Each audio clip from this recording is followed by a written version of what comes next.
Now in our 6th year, this is GabNet, the Great American Broadcast Network. Talk like you've never heard it before.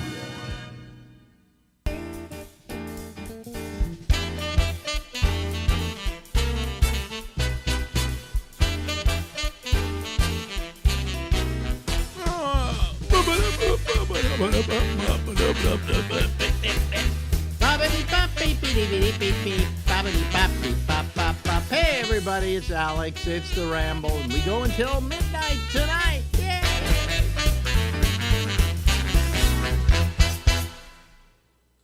Ladies and gentlemen, out to the other coast of the United States, where they call it the left coast, I guess, is Larry Bubbles Brown. Hello, Larry.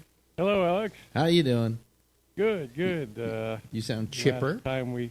Last time we were talking about the Beatles and their concerts, and then I started to think, where were you when John Lennon got shot? Because I always remember. Well, I was in San Francisco. Oh, you were out here by then. I was in San Francisco, and it was a shock to me because I knew John. And it got me so depressed that I'd come out to go to work for KMEL, and I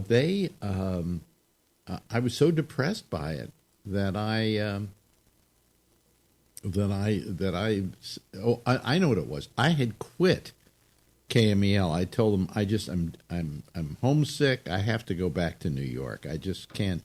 I can't stay here. And then John was killed. And I went back into my boss and I said, do you mind if I stay?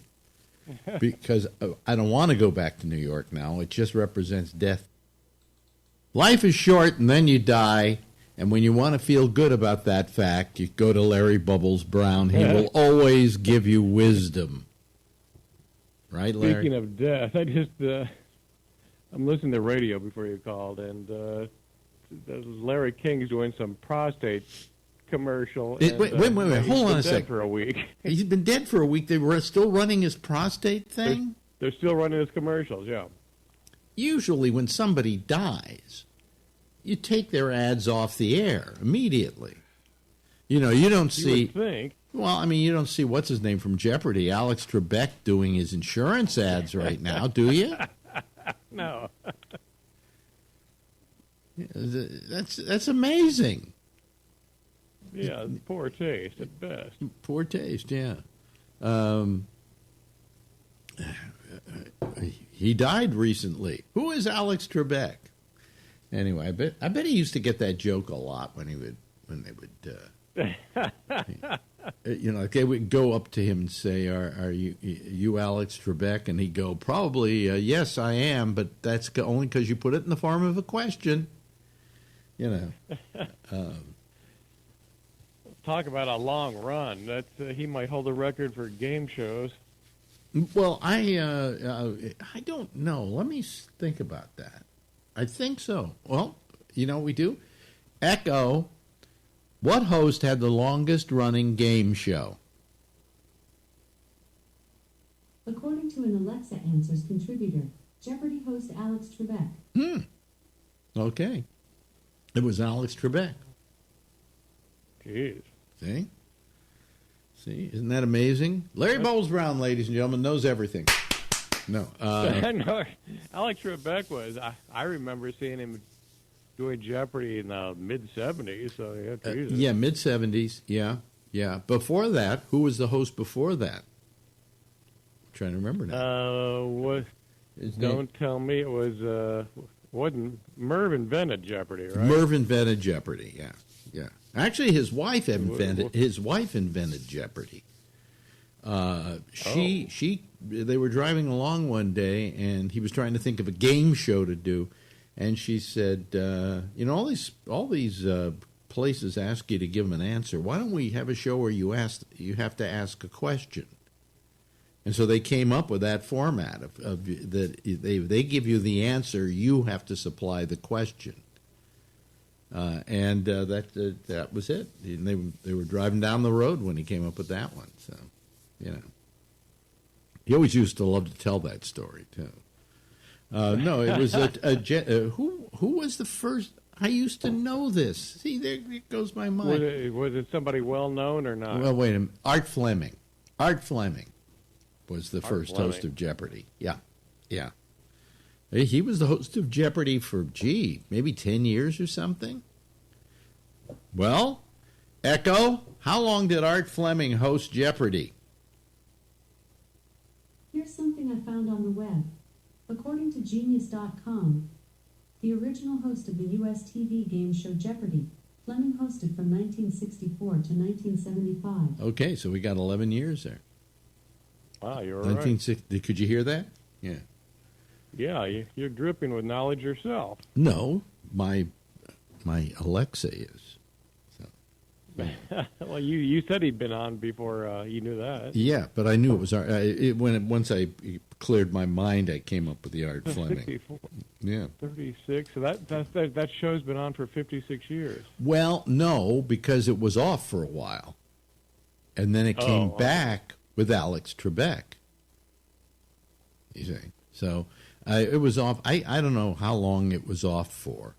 Here, hold on a second. Echo, how long was Alex Trebek the host of Jeopardy? Here's something I found on the web. According to popculture.com, Trebek has been the host of Jeopardy for 35 years, starting in 1984. Starting in 1984. So what did we say was the last time that Fleming had it? Till 64? 75. No, 75 was it? I thought he said 64 to 75. 75, yeah. So 75. So it was off for about 9 years. And then it came back. And Alex Trebek had it ever since, you know.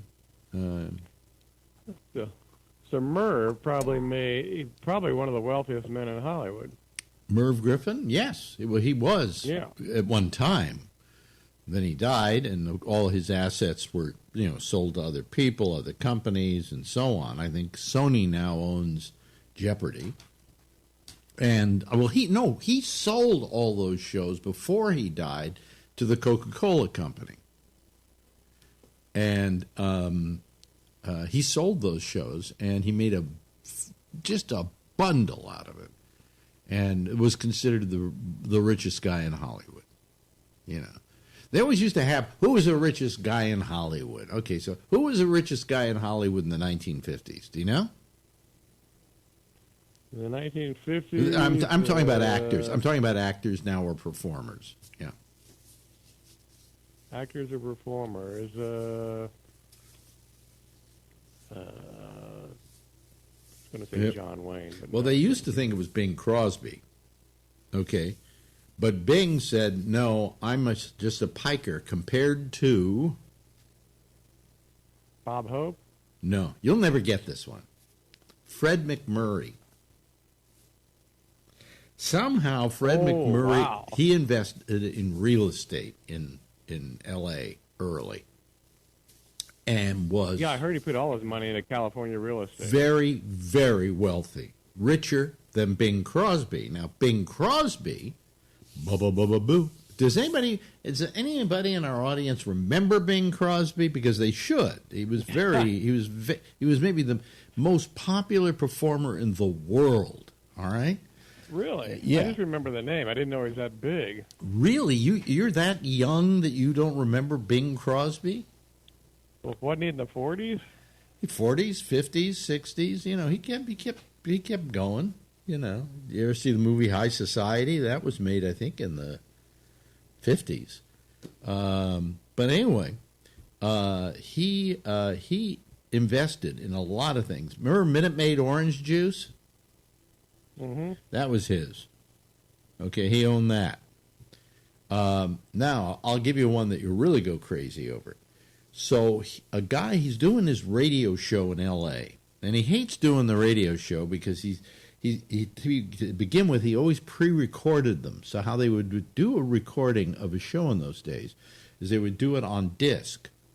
But he didn't want to do it in one take. He wanted to do it in several takes. So they would make discs of all the takes, and then somebody later on would go in and take all the discs and play them one after another, making a complete show. Get what I'm saying? That's how they would do a show on disc if you wanted to, like, edit it or whatever. There was no other way. And this guy comes to him and says, listen, set me up with a line from your show to the hotel across the street. I will record your show. Then you tell me how you want it edited, and I'll have it back to you in an hour. So Crosby goes, okay, I'm willing to take a chance on this. So they do that, and the guy, they call the guy and say, here's what we want. We don't want this in. We want this out. We want this in. We want this out. An hour later, he comes by, and he says, I've got a recording of it. And so they go back to the hotel where there is this machine. And he had recorded the thing on magnetic tape. And Crosby said, how much to buy into your company? Because he heard this thing, and it was perfect. Plus, the sound was better than the sound on the transcriptions. And the guy said, I want to buy into your company. And I think he bought something like, 50% of Ampex or whatever. And this was Ampex, what it became. Ampex, okay. Yeah. And he made a absolute bloody fortune off of that. Because as soon as Ampex came out with the tape recorder, all the radio stations dropped the idea of making transcriptions, and everything was tape. Okay? So that's how Crosby got part of the company, and he was the first show ever to be edited on video, on audio tape. Now, you want the history on how they built the first tape recorder? They didn't. Sure. They didn't. The Nazis did. What happened was this guy who started Ampex was with a unit during World War II that parachuted into Germany, because what they wanted to know is that Hitler was giving speeches, but he was giving them when they knew he was somewhere else. So they wanted to know how they were putting these things out live, and he wasn't there. So they parachuted into Germany, and they took over a radio station, and they went inside, and here were these 3 of these machines. And they were tape recorders. And what they'd been doing is taping his speeches and then playing them later. Okay? So they liberated 3 of these machines and took them back behind on the other side of enemy lines, and they didn't only gave him 2 of them. He kept one and took it back to Redwood City, where he then reversed engineered it so he could understand how it worked, okay, and built his own version of it, and it became Ampex. So that's Ampex, which when you drive down 101 past Redwood City, they still have a sign. Do they still have? I think they're still in business in some way, shape, or form. I didn't know they were, but you see the Ampex, it's right off 101. Well, I got to tell the audience who's listening that in radio, you went into any radio station and there were Ampexes. In fact, you didn't even refer to them as tape recorders. You referred to them as, go put this on the Ampex.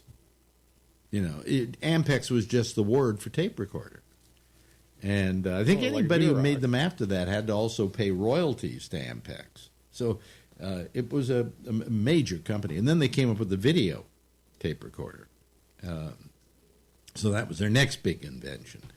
It's just that newer technologies kind of slowly put them out of work. And now, of course, who even uses tape? This thing isn't being taped. Oh, they came up with the VCR?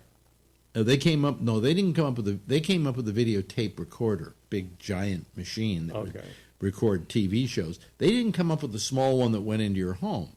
What happened is the Japanese came up with a better way to record video, which was using, I won't even explain it, helical scan, which it went around a rotating drum in order to make the size of the tape, at least in theory, bigger.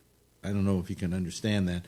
But it would record the signal diagonally across the tape. All right? And therefore, where you would only have like a half an inch, or maybe, a half an inch of tape, If you did it diagonally, it was the equivalent of 2 inches of tape, which is what Ampex used, these big 2-inch reels. So the Chinese figured out a way around the way we were doing it. And the home VCR now, to this day, if you still have a VCR, if you look inside, there's a drum. And it's a helical scan drum. So, did I inform you of anything that was interesting there? Yeah, you were probably one of the first people that had a VCR. Was I? Close to it. You must have been. The way you like gadgetry. Yeah, I like gadgetry. And I think, when I buy that, I didn't buy a Betamax. I waited. Because Betamax only had, see, here is, we'll go a little bit over, I don't mind. The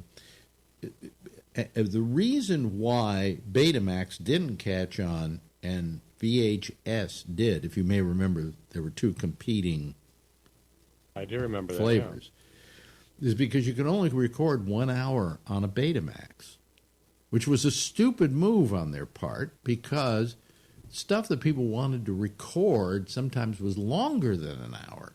Football games, specials on TV, things like that, you know. So to only be able to record 1 hour was a drawback. So here comes VHS with a slightly bigger cassette, and they could do 2 hours. And then they put in different speeds so you could slow it down for less quality, and you could get up to 6 hours on a tape. Meanwhile, there's Betamax with 1 hour. Which one are you going to buy? You know? Yeah.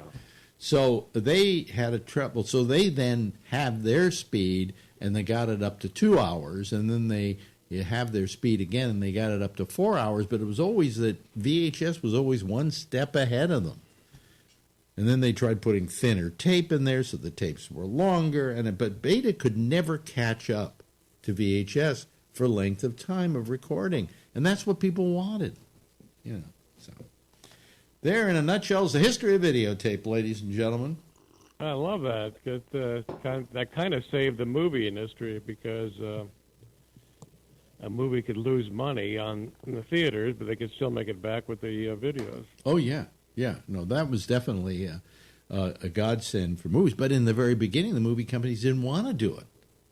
They weren't used to giving their films away. You know, in those days, if you had a copy of their film, you could be arrested, mainly because every film was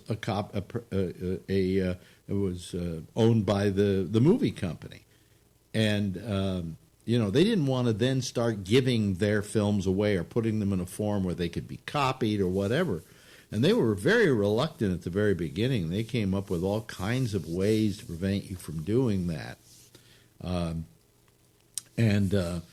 Finally, they gave in, and it was the best thing they did because they wound up seeing this cash flow they hadn't seen before when it came to videotape. So, you know, then they had trouble with the rental stores because a rental store buy one and they rent it out, you know, 5 million times or whatever, and the company wouldn't be making money off of that. So then they tried to come out with a version of the rental store copy that they had to pay like $100 for per copy, but that didn't work either. So they flutzed around. It's just that they were working with old modalities for making money, and they weren't willing to give that up. And once they did, they suddenly realized, hey, we're really going to make a lot more money this way.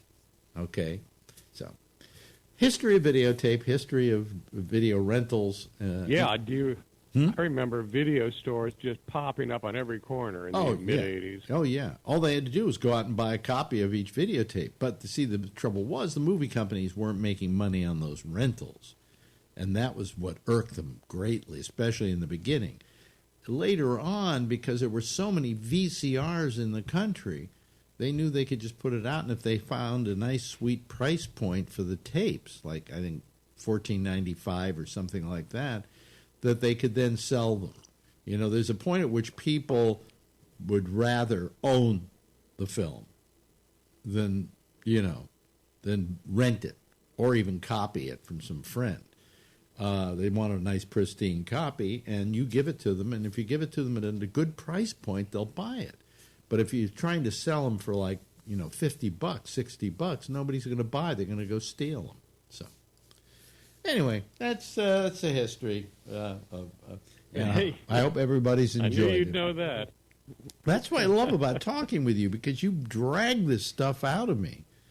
And then I say, gee, we didn't. And after the VCR, I remember that you were the only one I knew. I thought they were so cool. You had the laser discs. Oh, yeah, they were The size great. of a record album, I think. Yeah, they only got 1 hour on a side, but it was double-sided, so you just turned it over and watched the second side, and later on they came out with machines that would automatically play the other side. And a Laserdisc at the time was the best delivery system for video. I mean, it was pristine.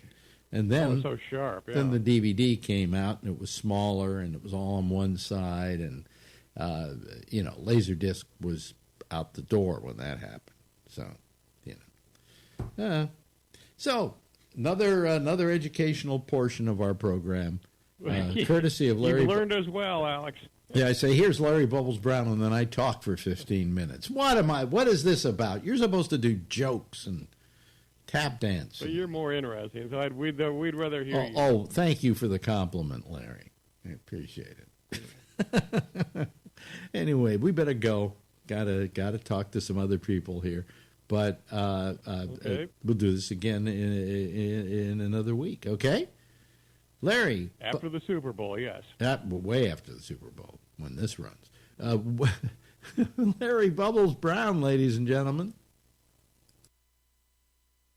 C'est Gabnet, la grande broadcast network ricain. Parler radio comme vous n'en avez jamais entendu. That's for our French-speaking friends. How are you? Good evening, everyone. What's happening? Okay. We're just here to do another show. I started running the wrong Larry Bubbles Brown tonight. I ran the one from last week. So while it was playing, I switched over to the other one, and basically you couldn't tell anything had happened. That's how similar every one of our Larry Bubbles Brown segments is. In fact, I'm thinking of maybe not doing them anymore and just playing old ones. I mean, why should I, spend my time doing that? Right. Anyway, I'm not wearing the plaid jacket tonight. I figured I've enough with the plaid. I'll be back with it again next week. Okay. Anyway, anything to talk to you about? Not really. I mean, nothing interesting happens in my life. Oh, the guy who was supposed to work on our dishwasher dryer didn't show up today. That was exciting because I could sit there and gripe about it, whatever. So, but that was it. What's going to happen is going to wind up costing us like $500 to not fix this washer dryer, and then we're going to have to buy a new washer dryer. You watch, okay? That's going to be what's going to happen. Anyway, time now. Boy, the show gets boring when that's all I can talk about is that the washer repair guy didn't show up. Anyway, let's talk to our people here. Let's go to our Zoom panel. I just hit admit all, and they're all popping in there like crazy. There we go. We got Charlie Wallace, and we got Alan, and we've got Dan Meyer, and we've got me. Okay, so Trucker Steve is trying to get in. Trucker Steve is he's there, but here he is. Now he's joining us. There he goes with his sidekick Rocky, which doesn't fit all in that writing there. There he is. Where are you tonight, Trucker Steve? Where in this wide world of sports are you? Let me guess, Vancouver. Huh? Vancouver. You were right, Alan. How did you figure that out, Alan? Because of where he was last night? Because as a cop, you learn to listen. And last night, he said he was driving to Vancouver today. I see. Okay. All right. Well, oh, I see. Okay. All right. Okay. All right. Yeah, I just remembered. Sorry. No, I don't see Robert signing in here tonight, so apparently he doesn't want to give up with the minutes. Well, he quit anyway doing the minutes. It's just starting time, Give him a minute or two. Oh, I'll give him a minute or two, but he's got to figure out how to use the computer again. I see. Yeah. Yeah, I looked at the show last night. It looks much better now that I've upped the resolution. Yeah. I don't know if I any didn't of you notice. did. You look at it, Charlie? Look at what, the show? Yeah. I just, when I'm on it here, I don't Oh. usually. Yeah, because the resolution last night it was getting much better. So what I did is you may notice I've changed my camera. It's a little more of a close up. Yeah. What are you trying to do, Dan? That's one of the rules we have here. I was jealous of Ray, so I went out and bought a new house today. This is my new home. What do you think? Oh wow, that's nice. Well, if it weren't that you're transparent all over the place, yeah, that's what a strange side effect of the my new home purchase. Yeah, but I hate it when people do this. This is one thing. All right, it's the one thing. No, it's the one I thing get about Zoom I absolutely hate is the fact that people can put these little backgrounds and stuff. In case people don't know what we're talking about. In case they don't know what we're talking about, here's an example of some of the things we're talking about here. Let's see here. You showed them last night. No, I didn't. There was a couple The of Alex Rumble thing and the that was that was about a week ago. Wasn't last night. Okay. Okay. So there we go. How's that? That's nice. Mm-hmm. But you see what happens is your head kind of, I got a lot of light on me, so it works kind of better than it works for a lot of people who don't have a lot of light. Yeah. With the higher resolution camera, maybe you ought to lower the light. I should lower the light? I don't know. Oh, the light is right where it should be, actually. Okay. It's hard to make out your facial hair with that much light. I can do this. See?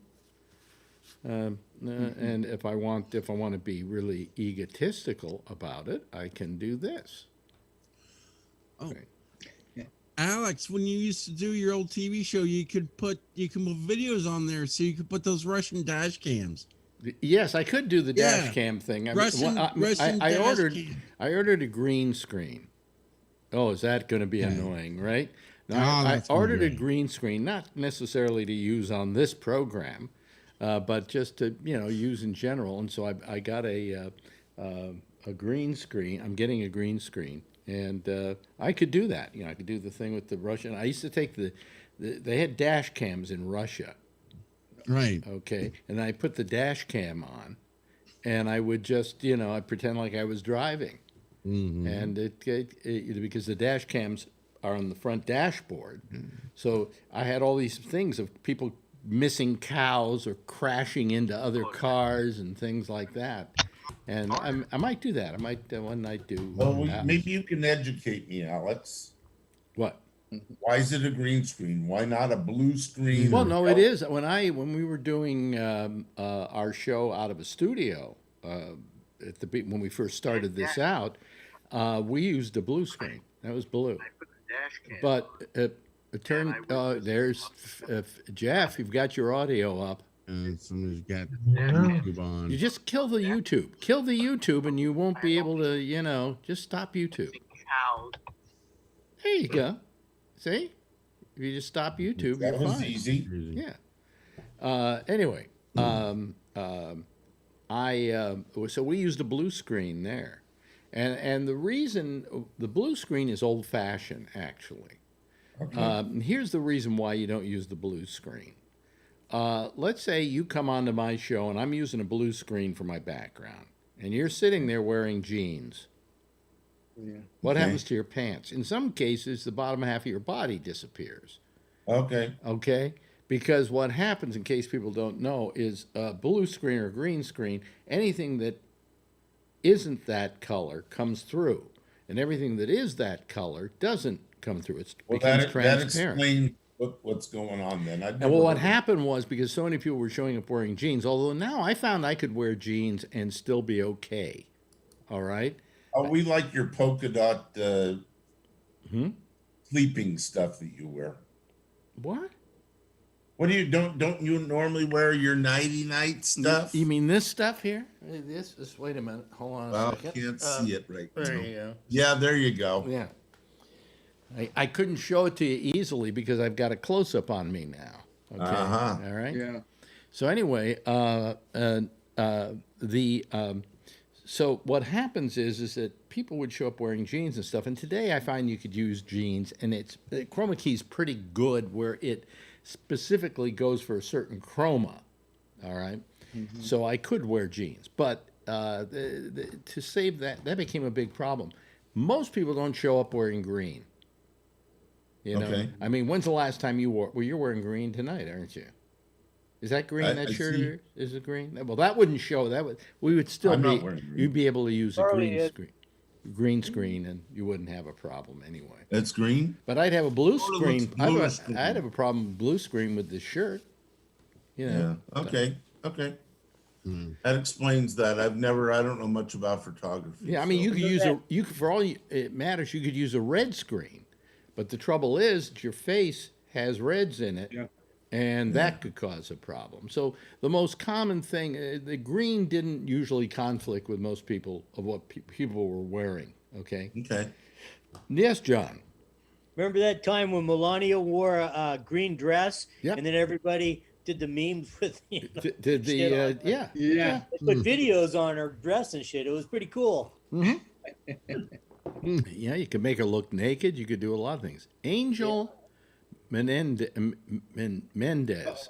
No, it doesn't sound good, does it? Hey, Angel. did you hear the latest about Melania?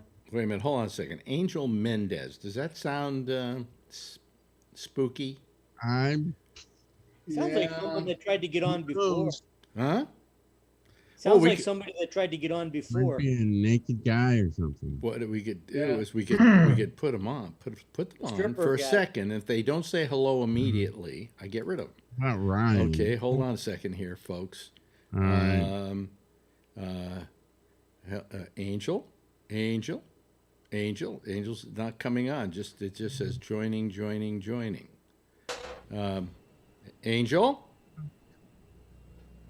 No. Well, let's see here. How do I get rid of them? A name like Angel. Up there they are. Mendez. Okay, and Angel, are you there? No. Yes, I am. Okay, Angel. And where are you calling from, Angel? Detroit, Michigan. Yeah, right. I don't believe him. Taco Bell. I don't believe him. Goodbye. That's right. Yeah, he was switching on and off. I'm calling from Cleveland. And Right. He's calling from Taco Bell. I don't know why they all use Spanish names when they want to do a Zoom bomb on me. I don't know. Yeah. I guess this is getting to be the show to Zoom bomb. They'll get. I guess that's a good thing. We made it. What do you mean it's a good thing? Is that you mean I'm going to say that all my listeners are people who want to bomb me? I don't think so. Yeah, I'm Pellegrino. You know what happened to me today? See, here, nothing exciting happens in my life. Nothing. Today, What happens when you stay the indoors? other exciting thing that happened to me in my life was I was going to order from Instacart. They go over to Costco and they pick up stuff for me. Yeah. And when I was making the thing out, it said 2 hours. It'll be delivered. You can get it delivered in 2 hours. And I'm going, okay, I get it delivered in 2 hours. So I'm going through the whole thing and looking for stuff to buy, and I fill it all up. I fill my cart up, and I then go to check out, and it says can't deliver till Sunday. What? Whoa. Whatever happened to 2 hour delivery? Yeah. But it was 2 hours at the time I started working on the cart. So Well, they see, realized that's it how was- unexciting my life is, folks. You realize that? Yeah. Are you gonna wait till Sunday? Get it on Sunday? No, because then they'll probably say Tuesday. Okay. I Time to get rid of them. think what's happened. There was. Do you know about the strike at Instacart? Could be. Yeah, they wanted. Some people wanted to start a union at Instacart, and Instacart fired them all. Yeah. That could be it. And Because being an old union guy, I was thinking about dropping them. Uh-huh. You know what I saw? I mean, What? In San Francisco, over in South of Market, there's this warehouse, and I noticed all these, bicycle messengers and stuff were hanging around there, and guys looking like they were DoorDash guys. Yeah. Turns out that DoorDash and Grubhub, they all shared this warehouse. So like when you order some food, the food goes from the restaurant to this fucking warehouse, and then it goes to your place. That's why the food, Wait a minute. Instacart's a whole different. Oh, Grubhub you're talking about. Grubhub and DoorDash and a couple of those places, they all share a warehouse. So the food doesn't go from the restaurant to you. It goes from the restaurant to a warehouse, or another guy picks it up. Well, that doesn't seem right, because what happens? Let's always nice cold. I'll never use No, forget about it even being cold. If you buy a steak and you say, I want the steak rare, and now it goes over to this warehouse, and then it goes someplace else, and finally it gets to you. It's been sitting in that plastic case, baking on its own. So when you get it, it's not rare anymore. It's beef jerky. I think it's possible that maybe all the bike messengers for Grubhub and whatever this other one hang out there and wait for an order, leave there, go pick up the order, and make the delivery. Yeah. Well, in the case of Instacart, I think it has something to do with this unionization thing that's happening. I think a lot of Instacart people are just saying, "Hey, we're not going to deliver anymore." I tell you, I worked for DoorDash for quite a while, and they, the gig economy is nice, but they can just they got rid of me right before the pandemic started. They laid a bunch of people off because we had some traffic tickets last year. Mm-hmm. So I didn't know DoorDash delivered dope. They don't deliver dope. Listen, I'm joking. I found out the other day, Instacart will go to my Costco and pick up drugs if I have them in the pharmacy there. All I have to do is create a thing so that they can do it. Yeah. Here it says owner. This is probably just somebody we know who's using a machine they just bought. Okay. Let me see who we've got here. It looks like Tony to me. Well, we've got Tony. Yeah, there we go. There's owner, ladies and gentlemen. Hello, owner. How are you, owner? Pretty good. Wait a minute. Hold on. Sorry, I don't know how to change my name. Well, then you don't have to. I know you'll change it to asshole. No. Let's go on the top corner of your screen where that blue square is, with the 3 dots. Yeah, no, I'm doing it for him. Here we go. Here's his name now. Wait a minute. Hold on a second. There we go. You got it? Perfect. Okay. Blanche. Yeah, Blanche. Blanche. Blanche from the Golden Girls. No, from Blanche from Streetcar Named Desire. Okay. There you go. There you go. There you go. Alex has got it. I always relied on the kindness of strangers. Right? It's crazy. Yeah. Hello, Tony. How you doing? I'm pretty good. Hanging in there. Your mom's not doing any better, is she? She's still dead. Okay. Ouch. Oh my goodness! I'm so sorry, Tony. I'm joking. Well, you see, no. I'm glad he's making jokes. I mean, I was worried. I was worried about Tony. I thought when his mother died, he'd stuff her, put her in the bed again, and tell the people at Human Resources or whatever that he's taking care of his mother. No, so wait, Alex, when he told you his mother died, did you say fine? I can stand her anyway? No, the last time I did that was for his aunt, and it made him cry. Oh, so I'm sorry. I meant to. One thing I learned in radio when you're doing a talk show, you don't want to make anybody cry. You do not get the sympathy. I was going to do that joke better. What? What'd you say, Jason? I said, damn you, Dan. I was going to do that joke better. Oh, okay. I'm sorry. I ruined it for you. Anyway, so you doing okay, Tony? Everything's fine? Yeah. Right? You know what? It's going okay. I'm not going to lie. It's quiet. Me? I didn't realize how much she relied on me. Like I went upstairs. I'm upstairs. Well, you were being paid to be relied on by her. At night, Alex, she would always call me. Like if I wanted to sit down, I was watching a movie the other day that one of the ones you were talking about in Miami. Mm-hmm. I started to watch it, and I thought I heard her calling me as it was the neighbor next door. Yeah. And I didn't realize that I didn't really have. I mean, she always looked for me. I never had like a moment's peace. I don't mean it like in a bad sense. But like at night, it's like it's quiet. I'm not gonna lie, it's quiet. I'm going through the old photos, so it's kind of nice seeing stuff that she saved. She saved a lot of stuff. Here comes Brian Neary, ladies and gentlemen. Hello, Brian. My jaw was aching, and then it went down my arm and across my chest, and it felt like something was sitting on me. Heart attack. She said, I looked it up. It says it could be a heart attack. So she immediately went to our internist, who is also a cardiologist. Lucky for us. And he put her through a whole battery of tests and determined she hadn't had a heart attack. Thank God. That it might be a pinched nerve or something like that caused her arm to hurt and then her chest to hurt. But she was very, and I'm reading this in a text, and she said, oh, by the way, I sent that text also to my girlfriends. And I'm going, I'm your husband. You just thought you were having. You're talking about Marjorie. Yeah, you thought you were just having a heart attack, and you write a letter to your girlfriends, an email, Alex, and you you've think been secondarily to send me a text about it. You've been upgraded to a girlfriend. Yeah, I guess. I mean, I said, I would have liked to have known. I would have been down there in a second to take her to the doctor. I mean, and it worried me. I mean, but it scared us for a while. But according to the doctor, he's pretty good at this sort of thing because he's just a have to ask. Has she been stressed out about anything lately? Maybe. Well, she's married to me. Attack? What do you expect? I'm being serious, like panic attack. If she might be stressed out about stuff. No, I don't know if that was a panic attack. I mean, everything she described. Alex would be the one in the family with everything panic. she described sounded like a heart attack. If she'd called me with those symptoms, I'd say, "Get to the doctor immediately." That's exactly what panic attacks are too, though. Yeah, I know sometimes you can't tell the difference. I should ask her. I mean, I don't know what she'd be panicky about, but it could.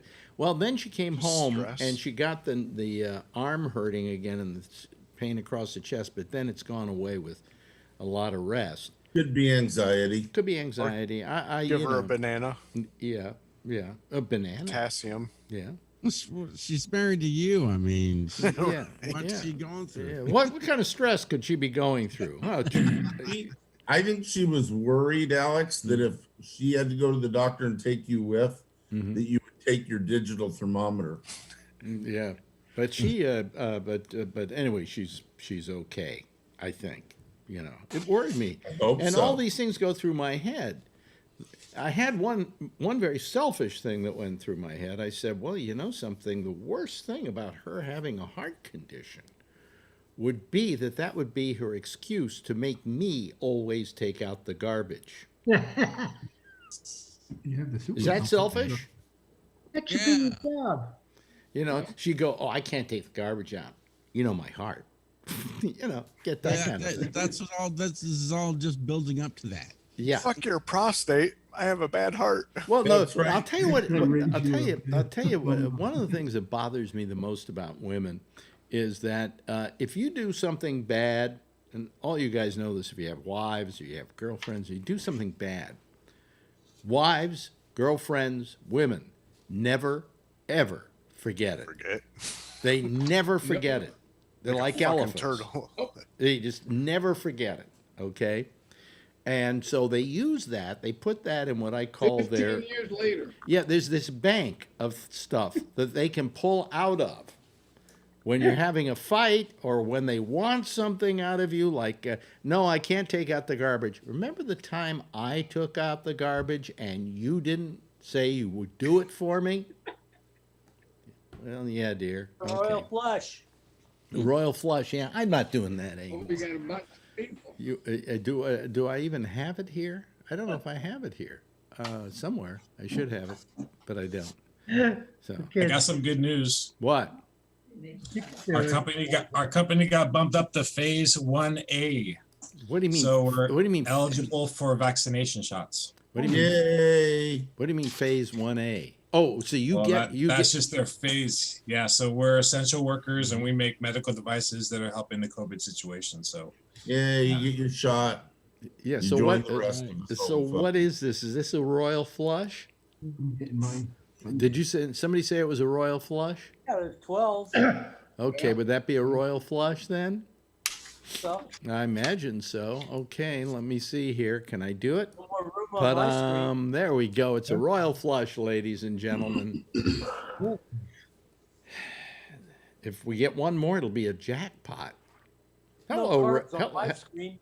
What? Well, yeah, with Zoom, how do you know when it's a full house? How many people can you get on here? Just actually, it goes beyond that. I could, on this one screen, get 20 people.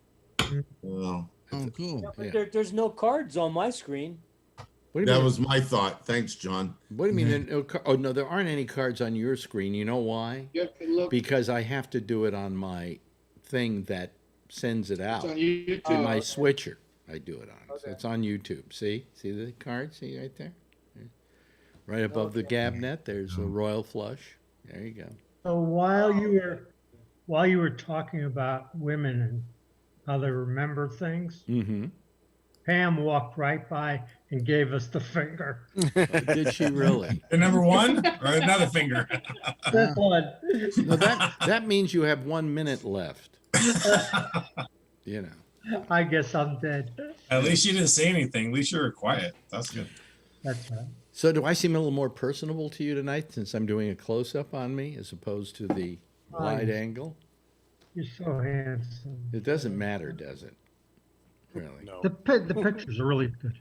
Yeah, my picture, we upped the quality. You didn't, the 4K model, there's a recall on, I went and looked, I was trying to install my software for my Logitech C920 that was recommended.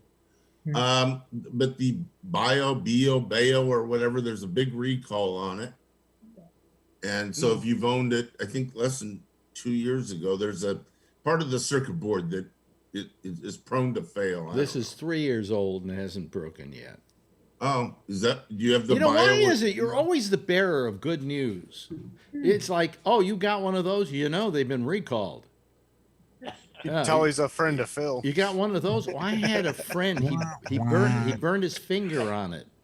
Debbie Downer. Oh, the Moderna? Yeah, it's got some problems. You know, that's Alan. He's always the bearer of bad news. Oh, your FiOS?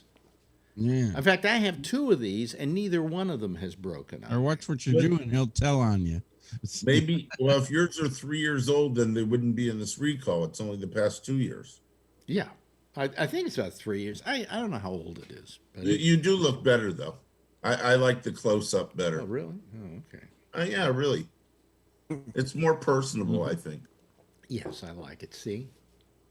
Anyway, yes, Charlie. Charlie's got his hand up. Hello, Charlie. Yeah, I hadn't given my report tonight. Oh, you know, record for COVID deaths. I forgot. In fact, I'm tired. I want to go to sleep. I'm just 5,346 Americans died. What? Today. 5,000. Going up? New record. I was hearing them starting to go down. Didn't they say things were The getting number better? of cases, there's only 93,000 cases, but that's a new record for deaths. 5,000. 5,300. Now, how far? All I care about is how far ahead now is California from New York. Is any of that a records It's correction? over 600 ahead now. Huh? How many? Over 600 ahead. Now, you know where that might change is because they're now found out that Cuomo was fudging the numbers. Is that true? About really? the nursing home numbers. Yeah. Yeah, I heard that. And it wasn't that it was some Republican ratting on him. It was his secretary to the governor, Melissa DeRosa. Gee, I remembered her name. A dishonest politician. Imagine that. And today, wait a minute. Today, this was amazing. He was supposed to have his normal press conference at like 11:30. Didn't go on.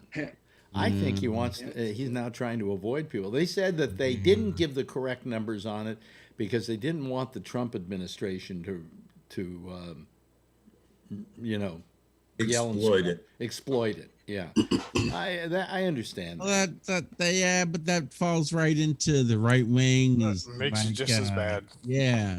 Like, see, that's what they're doing. Ray, you got your hand up. I have a technical question, so maybe you're not going to want to hear it. How do you go from Zoom to OBS and then something else in between to YouTube? No. So it goes right OBS to YouTube? Yeah. How do you range everybody like that? I don't arrange everybody. Zoom does it automatically. Oh, okay. I thought maybe you were. I thought you were No, doing. I'm taking the Zoom screen and I am rendering it into OBS under a category called window capture. Okay. Right. Okay, I know that. Yeah. Yeah, window capture, and the window capture is what you're seeing on the air. Okay. Oh, So I go from from there. my Zoom here, window capture that window.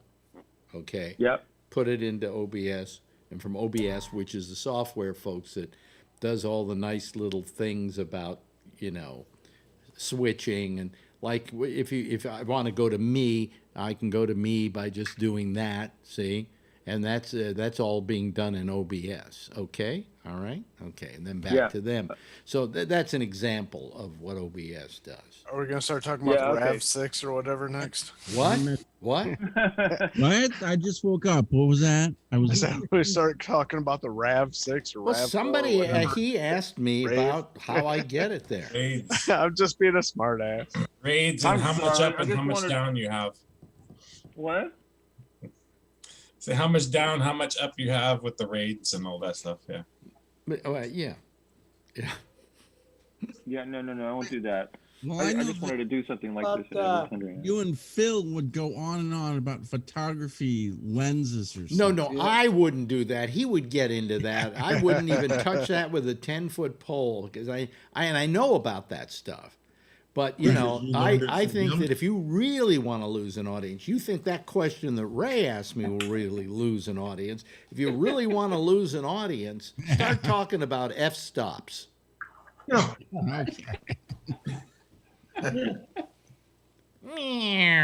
fact, we just lost 3 people when I said f-stop. You did. Good. Wow. I get more mileage out of G-spot. I get more mileage out of talking about my prostate than I would about Or your 8-second orgasms. I thought it was 5. It changed a couple of days ago. Who had an 8-second orgasm? That was a joke I made a few nights ago, and it's coming back to constantly haunt me. My problem wasn't the 8-minute orgasm; it was the 8-hour orgasm. Yes. That I enjoyed sex so much, I felt that having an orgasm meant it was over. And so I just never. Women would go, "Have you finished yet?" I mean, really, I would go forever. And sometimes I couldn't even have one because I kept holding back. Yeah. Edging. Yep. I found that happened with chicks I didn't really like. What?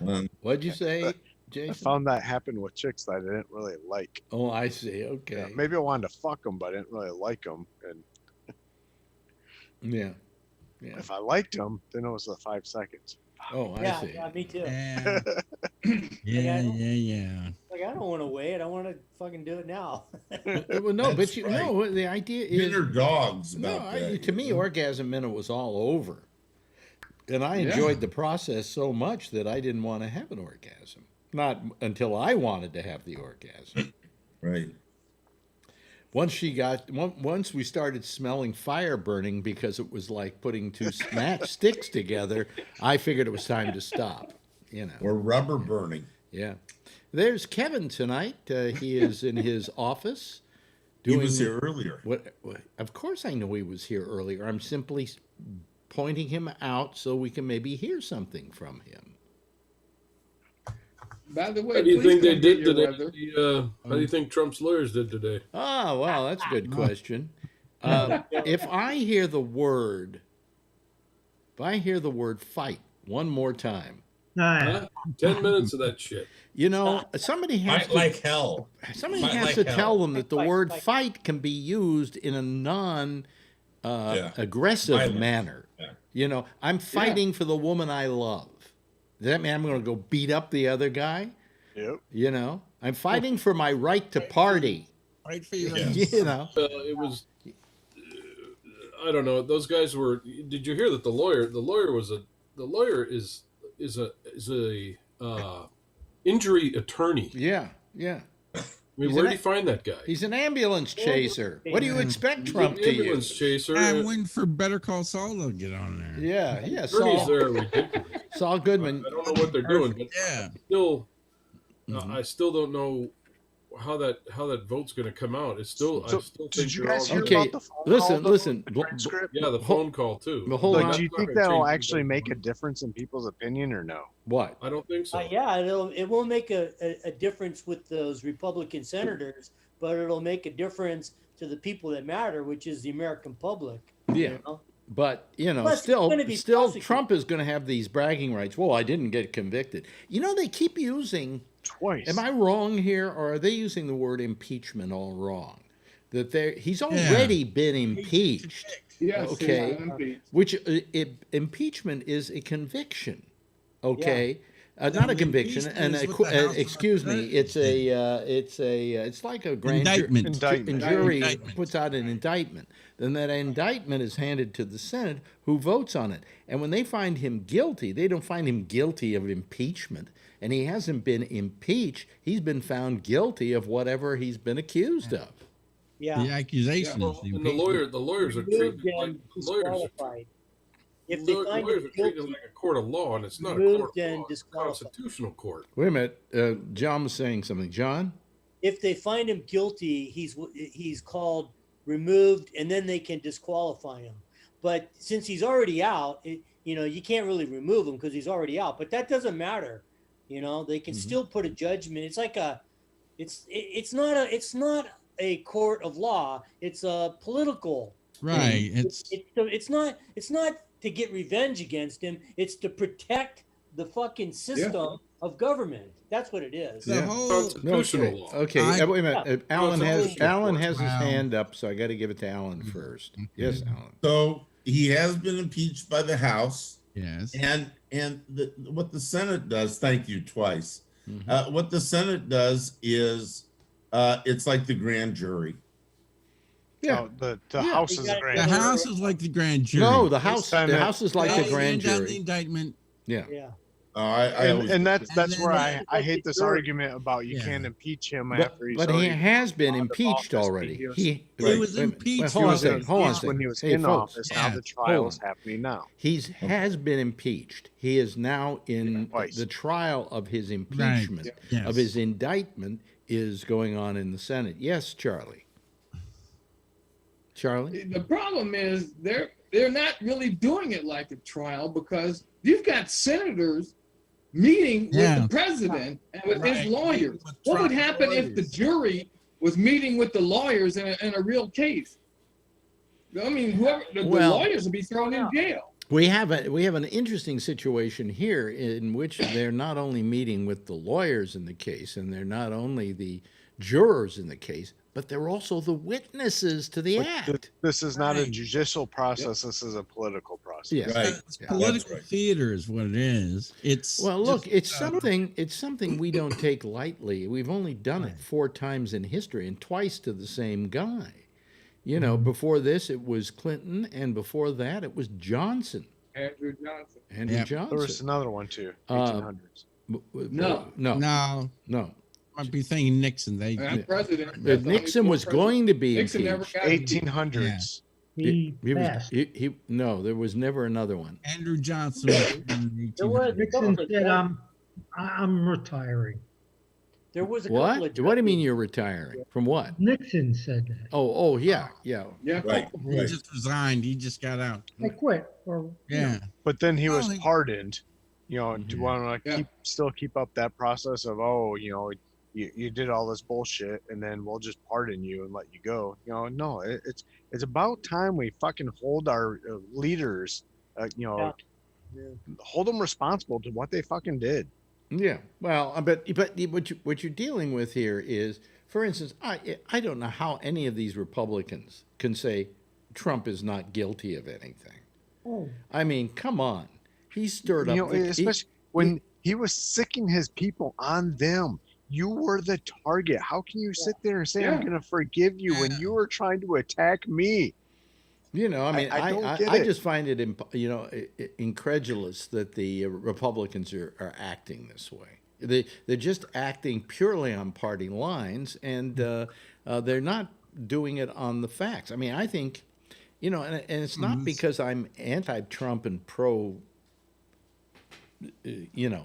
liberals, pro socialist, pro Antifa, but it's that I feel that the Democrats did a beautiful job of presenting their case.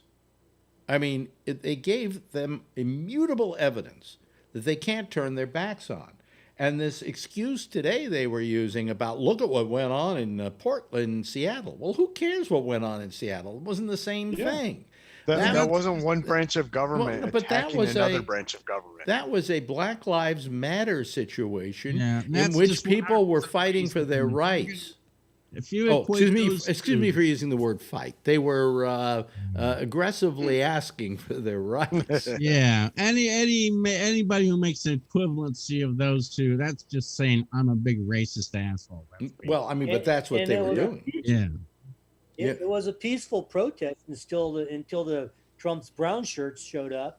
Mm-hmm. Yeah. And if you want to look at it just realistically, all that shit happened under Trump too. I saw these, they want to make you forget what happened last summer. The Democrats want to make you forget what happened last summer. Sorry, last summer Trump was the president, and that's what was happening. So his actual fault too. So Brian, you've been quiet tonight. Anything? Did you see it today at all? Yeah. I wish somebody would just call out those senators who were running like scared. What are you wearing? Pajamas? Just call them out and say, remember, like you were saying, Alex, those are the witnesses that were there. Yeah. Remind those guys, remember when you guys were running with me up and down the stairs to get to safety? Why were we doing that? Who was calling that? Who was making the call to get into that building? Yeah. And then Trump was on the call and said, basically, fuck you. They said, you guys don't care. But he didn't answer the call. Other people answered and said he doesn't want to talk to you now or something like that. He's having too much fun watching the riot. They said they have a question and answer period afterwards. And they asked one of the guys defending Trump, well, did Trump know about Pence, that he was in as much trouble as he was? And they said, no, he didn't.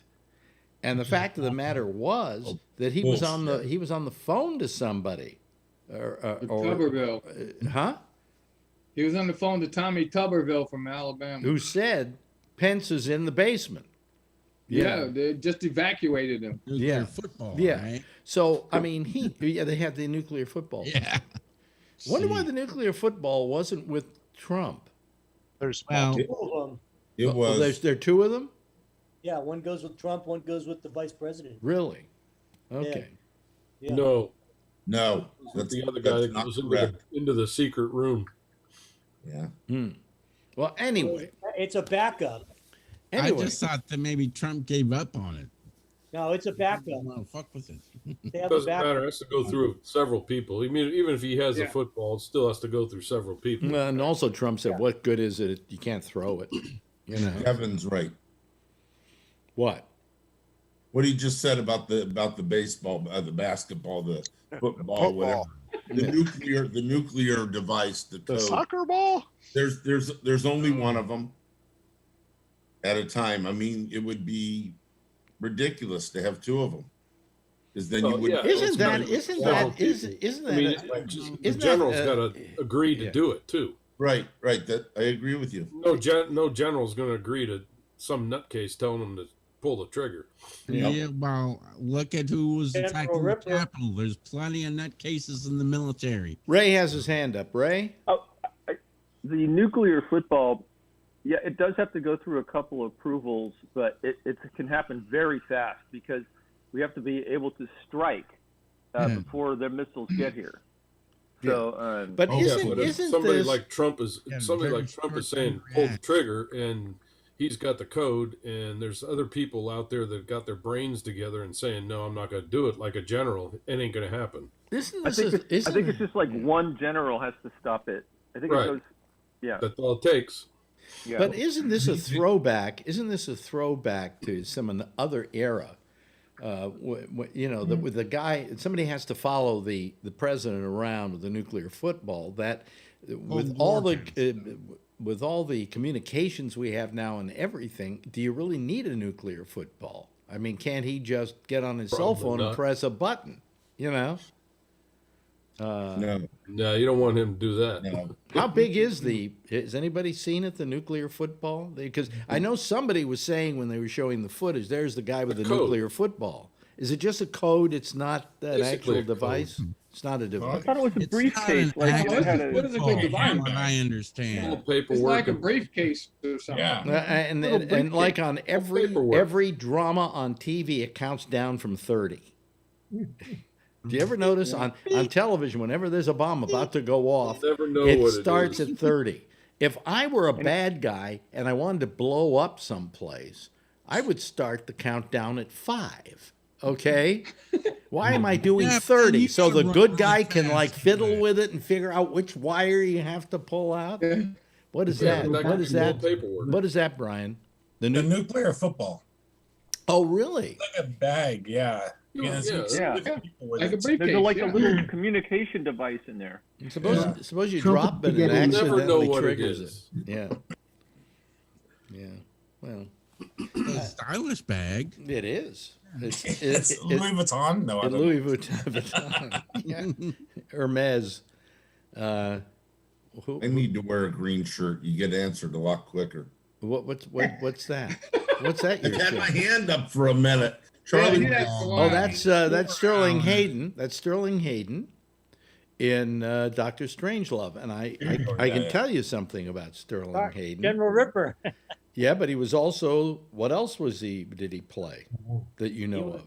The cop in Godfather. That's right. He was police chief in Godfather.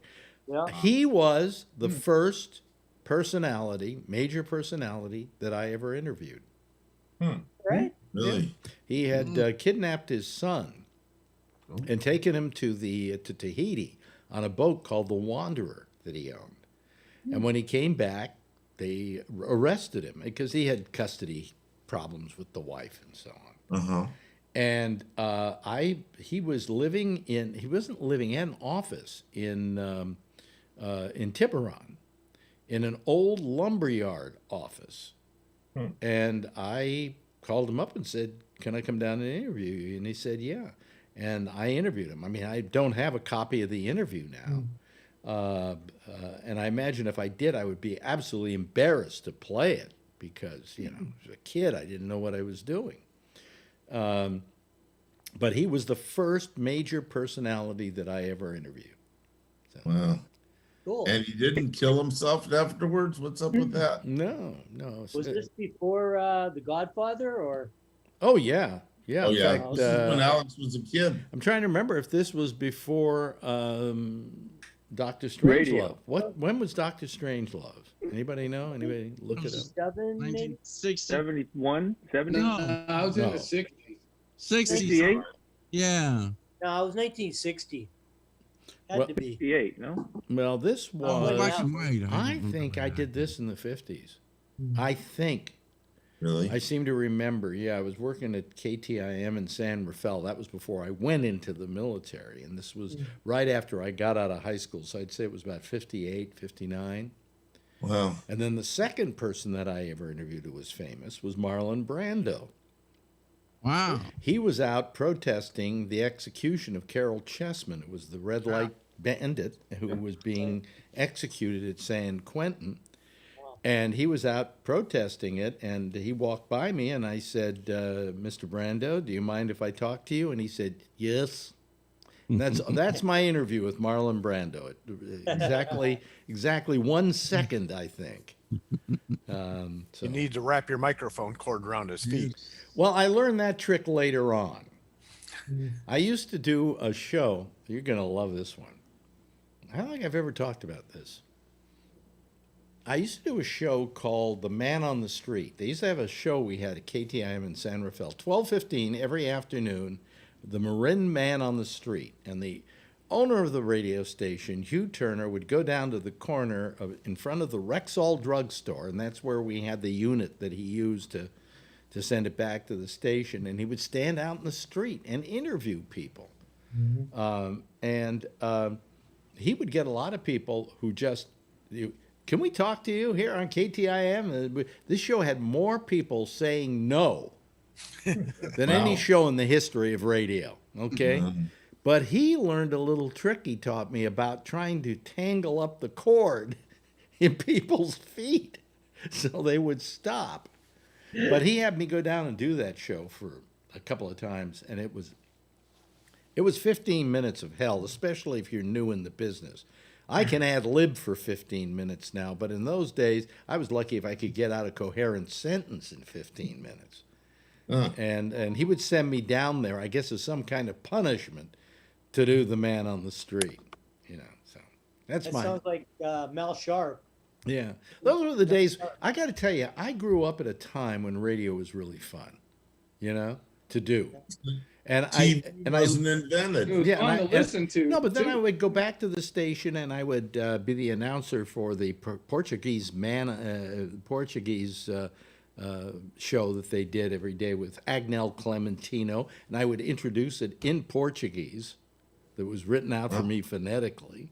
And then after that, I would have to do a music show that was like a 45-minute music show, and then we would go to something else. So you did everything, you know?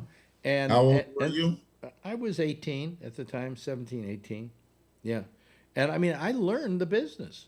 You know, I really learned the business, having to do everything. What I learned were a bunch of things that if I went in front of a class at a school somewhere and tried to teach these things, they'd have no use for. Okay? So that's why when people say to me, do you want to be a teacher in broadcasting? I said, no, because I can't teach them anything that's viable today. I could teach them how to do a man on the street broadcast.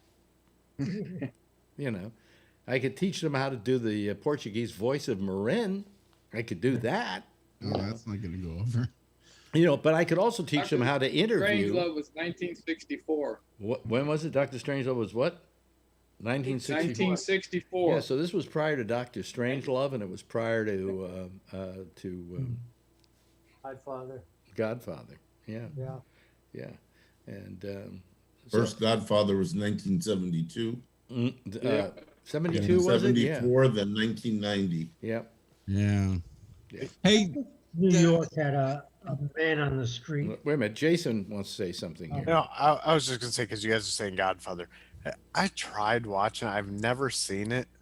I tried watching it, and like after 10 minutes, I could not take it. I had to turn it off. Oh, man. Wow. One of the greatest movies ever made. You got to sit. Maybe that's generational because no, you know was something. So I'll have to agree with him. So... I'll have to agree with him. There are some movies that I've watched. People say you got to watch this film, and I get through 10 minutes and I can't watch the rest of it. And eventually, one day, I get past that 10 minutes and it becomes really good. Okay, Yeah.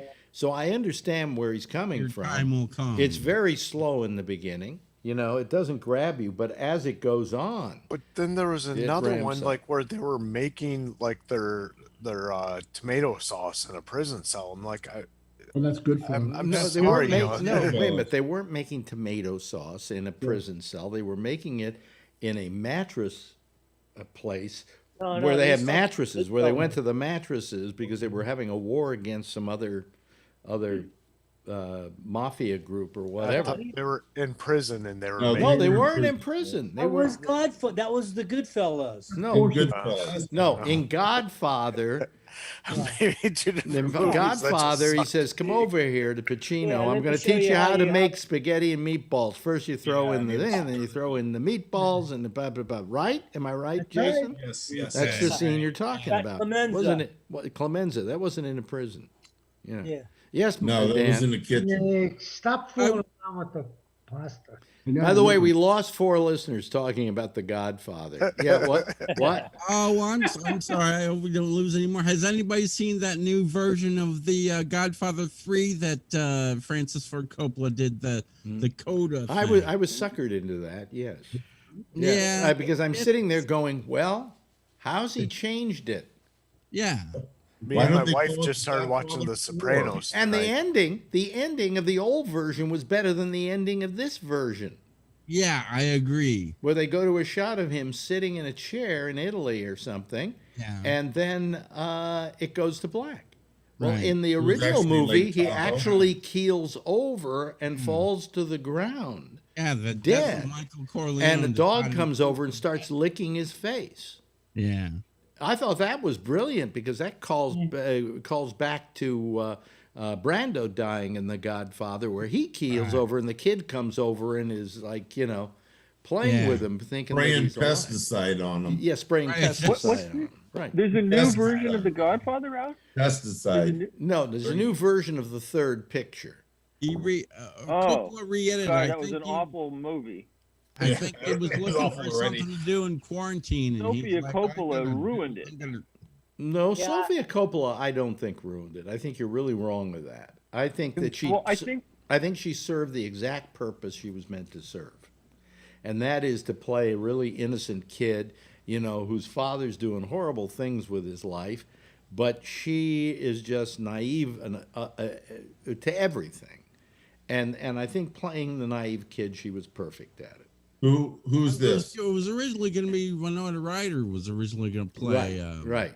And then she passed got out she from got pregnant. exhaustion. She got pregnant, and You're talking about Coppola's daughter, Stella Cher, or Sophia Coppola. Sophia Coppola. Yeah. Right. Did you see her latest movie, The Thing with Bill Murray? It's really very good.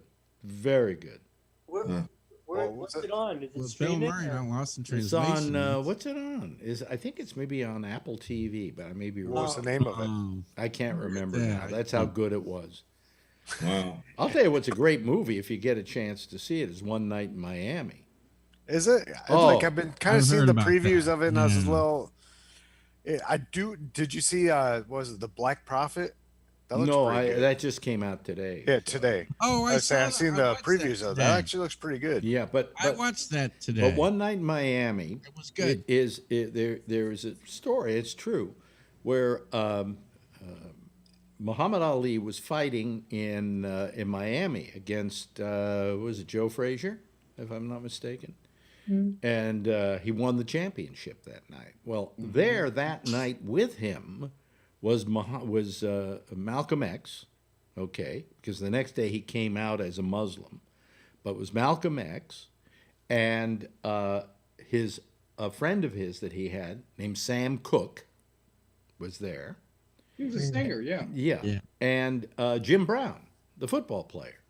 And he was the ringside announcer for the fight. And after the fight, they all got together, and it's in a documentary on Sam Cooke. It actually happened. Jim Brown talks about it. They went to a hotel in a black neighborhood, rented a room, and all sat around all night talking. Well, nobody knows what they talked about. Nobody's ever talked about what they talked about. But what this film is imagining what they did talk about. And it's a really good movie. The performances are exquisite. And the history, taking a little piece of history out and making it into a story, wonderful. When I first saw it, I didn't think this had happened. And then I went back and watched a documentary on Sam Cooke, and there's Jim Brown saying, and then we went over to this hotel, the four of us, and stayed there all night talking with each other. So if you want to see a great movie, it's really a good movie. Okay, I think Dan had his hand up first, and then Jason. Okay, Dan.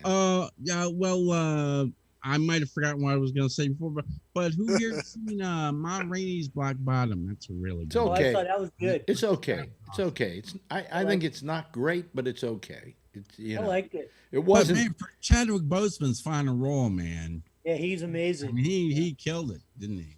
Yeah. Well, I acted in that play like 20 years ago. He killed on it. stage. He killed it way before that. He killed it when he did when he played the Supreme Court Justice Thurgood Marshall, when he did Thurgood. Terrific job. I mean, this was all before Black Panther. Yeah. And what else did he do? He did he did play James Brown in the movie about James Brown. And he played the baseball player too, I think. Yeah. Yeah. Jackie Robinson. Jackie Robinson. Yeah. Yeah. So he was around doing some really good stuff. And What's the actor's name? Chadwick Boseman. Boseman. Yeah. Oh, here comes Trucker Steve again. He was obviously having trouble. And you could tell while watching Ma Rainey that he was getting skinny, man. You could tell. Yeah, but so I was gonna say I understand Dan a lot more. I finally watched that Hillbilly Ellie or LG. Whatever it was. Yeah. You know something? That is an absolutely terrible movie, except for one thing. I didn't think it was that bad. Maybe because you guys downgraded my expectations of it so much. It was a terrible film, except for one thing. Glenn Close in that picture is terrific. I thought Amy Adams did a great job too. Yeah. The performances vastly outweigh the film. Close. I thought it was basically a glorified TV movie, I would think. Well, I thought Meryl Streep was in that movie. No. Glenn Close. Glenn Close. Yeah. No. You thought it was because it was somebody. I thought Dan was in that movie. It took me 10 minutes to figure out who the woman was. That it was Glenn Close. Did you see this movie, Kevin? At all? No. Okay, he's nodding his head no. No. No? Say, I thought Dan was in the movie. Seen any movies lately that you like? Me? No, I don't watch a lot of movies. Really? I don't watch a lot of the movies. I end up watching 2 or 3, and then I stop watching them for another 2 months. Yeah. What? Anybody been watching this this movie? It's a Danish movie about this. A movie about the guy that built the submarine and he murdered the journalist. It's like a Danish movie. It's called The Investigation I think it's on HBO Max. I've been watching that. I watched a movie last night that was one of the most depressing movies I've seen, and I hate movies that beat me up. I just hate them. And it was called Nomadland with Frances McDormand. Oh yeah. It's not good. All about this woman living in her car. I thought you were going to say it's called Marjorie. In her van. No, it was called Nomadland, and it's all about people live in their cars. People live in their cars. Yeah, but I mean, just unrelentingly depressing. And I'm going. I hate movies that beat me up. You know. Is it a big car or small? Trucker Steve, I bet that you don't get to see. You don't get to see a lot of movies, do you, Trucker Steve, or do you get to watch them in your truck? I got Netflix. Oh, you have Netflix. Okay. And I got a Blu-ray player, so I got. Oh, so you're good to go. Yeah. I just saw Rocky. You just saw Rocky? What, the movie or the dog? No, the dog. Oh, okay. Up. Yeah, he's been popping. Yeah, there he is. He's there. It's kind of like. The movie Rocky was horrible. There's Rocky. No, Rocky was good when it came out, but when you watch it now, you see the punches, and they totally miss. That was a very cheaply. It was a very special effects. That film was made on the cheap. Anyway, good night first of all to Ray Renati and his dog. What's the dog's name, Ray? Foxy. Foxy. And good night to Trucker Steve and his dog, Rocky. And good night to Brian Neary and his daughter, Fufu. And Kevin, thank you so much tonight. And Tony and Blanche, thank you for being with us. Blanche. John Larkin, thank you. Thanks to Jeff Stein. Really appreciate it, Jeff, as always. Alan, good talking with you. Dan Meyer, always nice having you here. Charlie Wallace, you were terrific tonight. Everybody, just a nice group of people. I had a really good time tonight, and I hope you did too.